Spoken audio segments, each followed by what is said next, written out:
미국계 사모펀드 엘리엇에 우리 정부가 1,300억여 원을 배상하라는 국제투자 분쟁 ISDS 판정에 정부가 취소 소송을 제기했습니다. ISDS 재판 대상이 아닌데도 중재판정부가 요건을 잘못 해석해 부당한 판정이 나왔다는 취지인데요. 관련 내용 취재기자 연결해 알아봅니다. 임성호 기자. 네, 사회부입니다. 정부 방침부터 설명해 주시죠.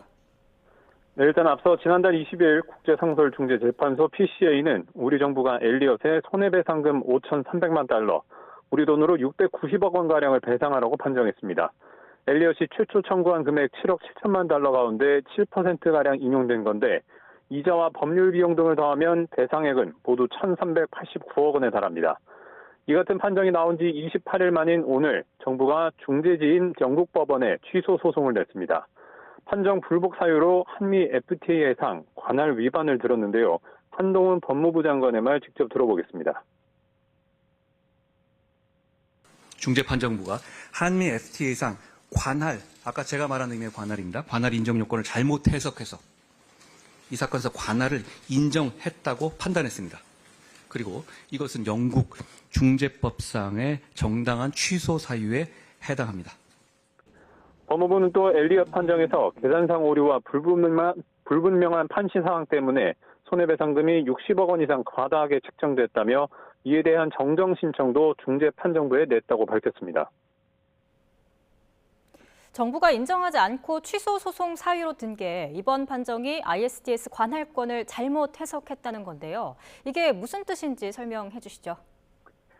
네, 법무부는 한미 FTA 규정상 국제투자분쟁 ISDS 사건의 재판권이 인정되려면 세 가지 요건이 충족돼야 한다고 설명했습니다.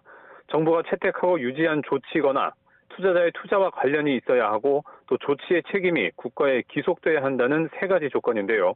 그런데 이번 배상 판정은 이러한 조건들에 부합하지 않는다는 것이 법무부 주장입니다. 우선 법무부는 중재판정부가 국민연금을 사실상의 국가기관으로 보고 의결권 행사 책임을 우리 정부에 물린 것을 문제 삼았습니다. 한미 FTA에는 사실상의 국가기관이라는 개념을 정해두지 않고 있는데 우리 정부 책임을 인정하는 것이 부당하다는 겁니다. 국가기관이 아닌 국민연금의 의결권 행사는 정부가 채택한 조치가 아니고 또 그 책임이 우리 정부에 귀속되지도 않는 만큼 ISDS 사건임이 인정되지 않는다는 겁니다. 법무부는 당시 정부가 엘리엇의 삼성물산 투자와 관련성이 있었다는 중재판정부 판단도 문제 삼았습니다. 법무부는 우선 소수주주는 자신의 의결권 행사를 이유로 다른 소수주주에게 어떠한 책임도 부담하지 않는다는 상법상 대원칙을 강조했습니다. 그런 만큼 소수주주 중 하나인 국민연금이 자신의 의결권을 행사한 것이 다른 소수주주였던 엘리엇의 투자에 대해 조치한 거라고 볼 수가 없는데도 중재판정부가 국민연금의 의결권 행사를 엘리엇의 투자와 관련된 조치라고 판단한 것은 상법상 대원칙에 반한다고 강조했습니다. 법무부는 만일 취소 소송을 제기하지 않으면 향후 우리 공공기관과 공적기금의 의결권 행사에 부당한 ISDS 제기가 이어질 가능성이 크다고 우려했습니다. 그러면서 법리적으로 잘못된 이 사건의 판정을 바로잡아 혈세가 헛되이 유출되지 않도록 최선을 다하겠다고 밝혔습니다. 지금까지 사회부에서 YTN 임성호입니다.